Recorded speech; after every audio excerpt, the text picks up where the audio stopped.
தேய்பிறை சதுர்த்தி. துவாதசி சதுர்த்தி. ஆமாங்க மேடம், தேய்பிறை சதுர்த்தி.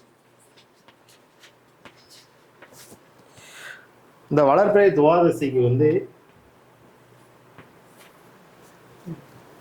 துலாம் வீடும் மகர வீடும் வந்து திரிசூனியம் அடையும்.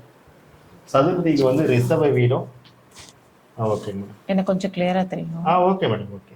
இது நீங்க போட்டதா இப்போ? ஆமா ஆமா, இப்போ போட்டது. Okay madam. இந்த கோட் வந்துருச்சு. சதுர்த்திக்கு வந்து ரிஷப வீடும் கும்ப வீடும் வந்து திரிசூனியம் அடையும். பொதுவாக வந்து இவங்களுக்கு எந்த மாதிரி விஷயங்கள்லாம் இவங்களுக்கு பாதிச்சுட்டு இருப்பாங்கன்னா, பொதுவாக வந்து கணவன் மனைவிக்குள்ளார ஒரு பிரச்சனை, நல்ல ஒரு அந்யோன்யத்துல பாதிப்பு, நல்ல ஒரு சுகபோகம் வந்து கிடைக்க முடியாத ஒரு சூழ்நிலை. அதே மாதிரி வந்து பார்த்தீங்கன்னா, புதுசாக ஒரு வண்டி வாகனம் எடுத்திருப்பாங்க. ஆனால் அது பழைய வண்டி வாகனமாக தான் இருக்கும். இவங்க போய் பார்க்கறது நல்லா புதுசாக நல்லா வண்டிலாம் சரி பண்ணி நல்லா பாலிஷ் கிளீஸ் போட்டு வச்சு அதில் ஏமாந்து வந்திருப்பாங்க. யார் பேச்சை கேட்டு அதில் மாட்டி வந்திருப்பாங்க. அப்படிலாம் வந்து நீதி நாயம் அவங்களுக்கு மறுக்கப்படும். ஆனால் இவங்க பக்கம் நல்லா நீதி நாயம் இருக்கும். ஆனால் இவங்க சொல்றதை யாரையும் ஏற்றுக்க மாட்டாங்க. வழக்கு, மந்தத்தன்மை, மறதி, இடுப்பு முதல் பாதம் வரை பிரச்சனைகளை அனுபவிப்பது, கெட்ட கெட்ட எதிர்மறை எண்ணங்கள் உருவாவது, அது போன்ற பாதிப்புகள்லாம் இவங்க சந்திச்சுட்டு இருப்பாங்க. அப்ப இவங்க என்ன பண்ணலாம் அப்படின்னு பாத்தீங்கன்னா, இவங்க எந்த நித்யா வந்து வழங்கணும்னு பாத்தீங்கன்னா, ஸ்ரீ விஜய நித்யா. ஸ்ரீ விஜய நித்யா. ஆமா, ஸ்ரீ விஜய நித்யாவை வந்து இந்த துவாதசி வளர்பிறை தேய்பிறை சதுர்த்தியில பிறந்த அன்பர்கள் வந்து வணங்கும் பொழுது நிச்சயமா வந்து அந்த பாதிப்பிலிருந்து இவங்களால வந்து வெளிவர முடியும். ஸ்ரீ விஜய நித்யா. ஓகே, ஒரு நேயர் கேட்டிருக்கீங்க, இது இந்த தெய்வத்தை வந்து எந்த கோவில்ல போய் வழிபாடு பண்ணணும்னு. அது வந்து ஐயா சொல்லுவாங்க. நீங்க அதனாலதான் ப்ரோக்ராம் வந்து ஃபுல்லா வாட்ச் பண்ணுங்க. நீங்க கோவிலுக்கு போய் வழிபாடு பண்றது ஒரு பக்கம் இருந்தாலும் வீட்லயும் நீங்க பண்றதுக்கான வழிமுறையை தான் ஐயா சொல்லிக்கிட்டு இருக்காங்க. கண்டிப்பா வீட்லயே கூட நம்ம பண்ணிக்க முடியும். உங்களுடைய அம்பாளுடைய படம் நெட்ல கூட கிடைக்குது, எடுத்து வைத்து நம்ம வழிபடலாம். அப்படி இல்லனாலும் கோவில்கள் எங்க இருக்கு, நம்ம அதையும் சொல்லிடலாம். ஓகேங்க. ஸ்ரீ விஜய நித்யா மந்திரம் சொல்லிடலாமா மேடம்?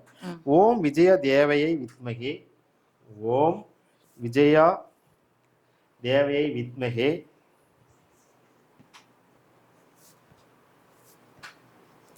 மகா நித்யாயை தீமகி, தன்னோ நித்திய பிரசோதயா.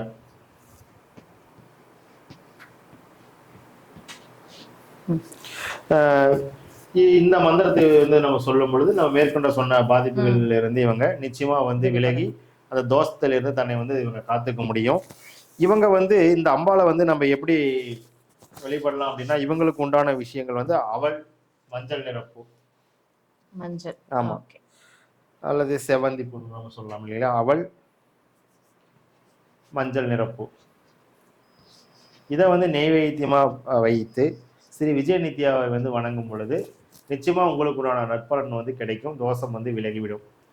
ஓகே. அதே மாதிரி இவங்க வந்து நம்ம குறிப்பா வந்து தைத்துளை கரணம், சௌபாக்கியம், வியாகதம், சாத்தியம், அதே மாதிரி வந்து விஸ்கமம், கண்டம், பரிகம், கௌளவ கர்ணம், சகுனி கர்ணம், இதெல்லாம் இவங்க பிறந்திருக்காங்க. இதில் பிறந்து நான் துவாதசி சதுர்த்தி இதில் பிறந்திருக்கேன்னா இவங்களுக்கு தீதோஷனால் பெருசா பாதிப்பு இல்லை. ஆனா இவங்களும் ஸ்ரீ விஜய நித்யாவை வணங்கும் பொழுது நிச்சயமாக வந்து பலன் வந்து இருக்கிறத விட மேலும் அட்வான்ஸா அதிகமா கிடைக்கும். சூப்பர். Okay madam. இந்த மந்திரம் சொல்ல கஷ்டமா இருக்கு அப்படின்றவங்க இவங்களோட நாமத்தை எடுத்து அதோட நமகவை நீங்க சேர்த்துக்கோங்க. ஸ்ரீ விஜய நித்யா நமக அந்த மாதிரி சொன்னீங்கனாலும் உங்களுக்கு பலன் இருக்கும். 21 முறை சொல்லி கண்டிப்பா மேடம் சொன்ன மாதிரி நம்ம அது போல சொன்னாலும் நிச்சயமாக அந்த மந்திரத்துக்கு உண்டான பலன் உண்டு. ஓகே, சூப்பர்யா. ஓகே, அடுத்து போயிடலாம். நம்ம அடுத்ததுக்கு போயிடலாம் மேடம்.